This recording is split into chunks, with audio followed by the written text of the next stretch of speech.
Today we are going to see an important lecture material on application layer protocols, namely WWW, World Wide Web. There are 6 standard application programs: World Wide Web, HTTP, FTP, Electronic Mail, Telnet, Domain Name System, and Secure Cell, of which WWW and Hypertext Transfer Protocol HTTP, the most common client-server application program used in relation to the World Wide Web. File Transfer Protocol, which is a standard protocol provided by TCP/IP for copying a file from one host to another. Electronic Mail, nothing but email, which involves two protocols, SMTP and POP. Next, Telnet is a general client-server program that allows the user to log into the remote machine and use any application available in that. Domain name system, which acts as a directory system in the internet. It maps the name of the entity to its IP address, which means that if you are going to access access a web page, nothing but www.tutorialpoint.com, where the IP address can be accessed by means of this domain name system. Secure Cell, which can be used as a secure telnet, that can also provide a secure channel for other applications. So from this we conclude that for file transferring we use file transfer protocol. For email sending we use SMTP and POP, and to log into the remote machine we use Telnet. In order to get the IP address of the any website, we use domain name system, Secure Cell, so secure Telnet. World Wide Web is a repository of information in which documents are called web pages are distributed all over the world. Moreover, the documents are related to related documents are linked together. Document may be distributed and linked. Distributed in the sense it allows the growth of the web. Each web server in the world can add a new page to the repository, and it can announce it to the other internet users without overloading a few users. Linking in the sense we can add one web page to the another web page which is stored in the another server. This linking of web pages can be achieved by hypertext. Today we use web pages for electronic shopping, as well as we can watch television and radio programs whenever we want. Architecture of the WWW, it is distributed client server service, where in which client using a browser, that is we are the user, we use the browser to access the service which is provided by using a server. So those web pages are called as sites. Each site may have one or more web pages, may be linked or not linked. So the web page can be simple or composite. Simple web page in the sense it has no links to the other web pages. Composite in the sense it has one or more links in the web pages. World Wide Web operation. So from this diagram we can easily understand the operation of the World Wide Web.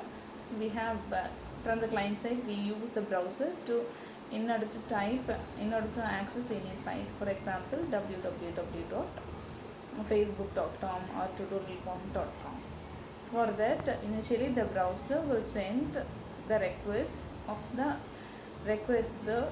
to the web server for getting the IP address of the particular website that you have typed in the browser.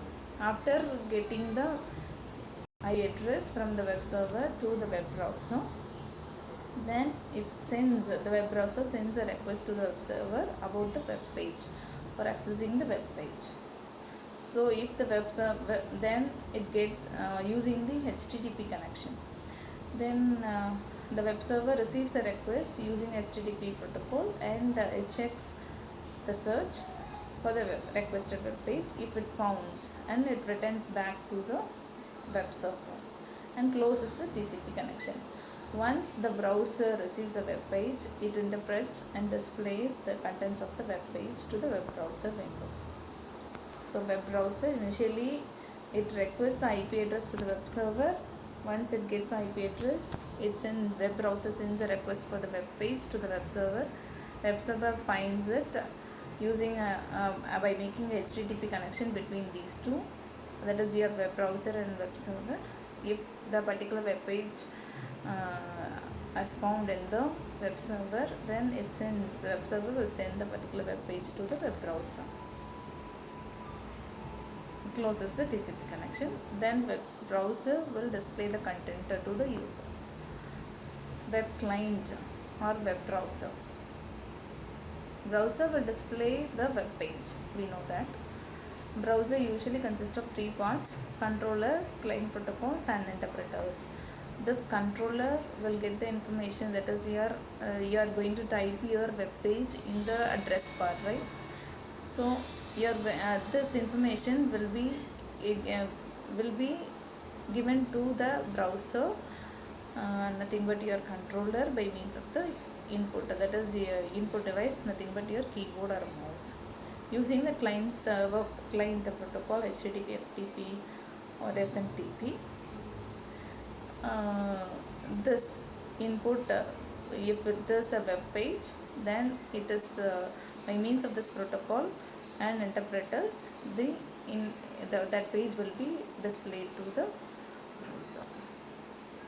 So controller receives the input from the keyboard and mouse and uses the client programs to access the document.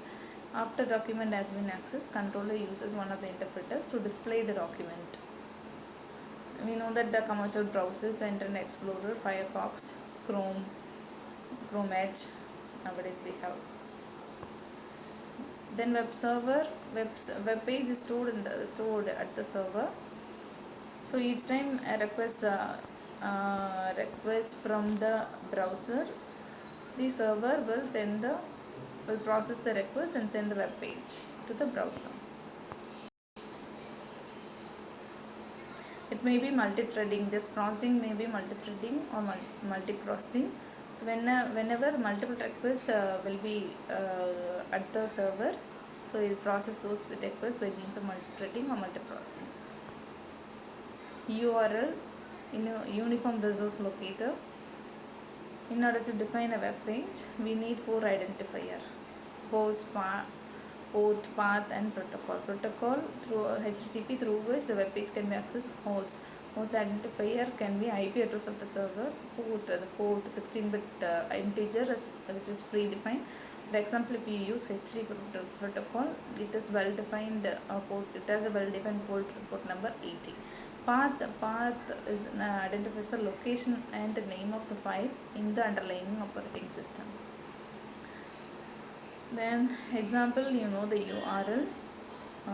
If this is, you are going to access the Perozon book from the computer science section in the Tata McGraw-Hill company.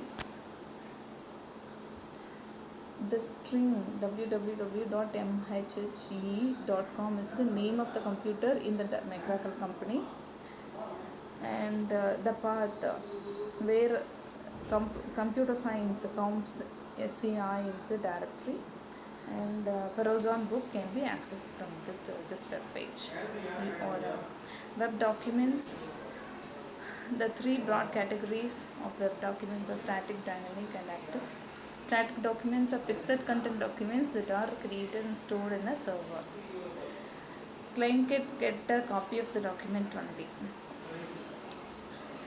This document can be prepared by one of the several languages: HTML, markup language, XML, XSL, like that.